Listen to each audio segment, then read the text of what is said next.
If this bill came up for a vote on the floor as a bill, it would pass, and they're deathly afraid of that.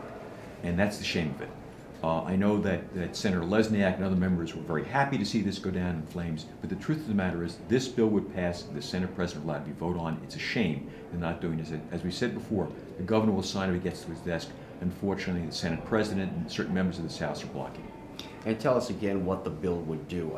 There are some people who get confused. They hear, reinstitute the death penalty. They think, oh, that's sweeping across the board. What about mistakes? So we'll find out someone was innocent.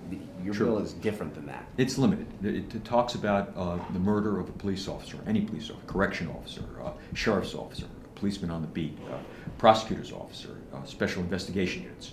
It talks about the person kills a child, like we just recently saw, murder of a child, or someone that does a terrorist act or a mass murder.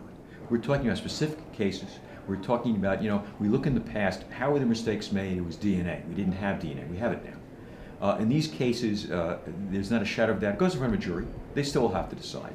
But I believe in certain horrific cases such as this, we should have the death penalty as part of our arms against these perpetrators. And certainly, in these cases, I believe it's important. And you and I have talked in the past about this, and you pointed out what you thought to be the major flaw in the death penalty when we did have it, and what was that? Well, one of the major flaws is no one ever died from it. I mean, the answer is we have to streamline that, and that was part of the process of the bill. We wanted to make sure we'd streamline it. Second, we narrowed it a little bit. So it wasn't just every case, it was certain specific cases, the most horrific of the cases. But you know what's amazing about this entire thing? We see that people are afraid to post a bill. They're afraid to let the people talk about it. I said to them, fine, let's put it on the ballot. Put it on the ballot next November. Let the public vote on it. Why are you afraid of this if you think you're so right? And they refuse to do so. So a small group has controlled it. They've lost that control. They know if it goes up for a vote, they're going to lose it.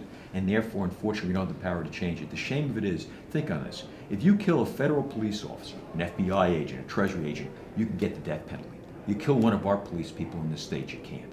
That is absolutely wrong.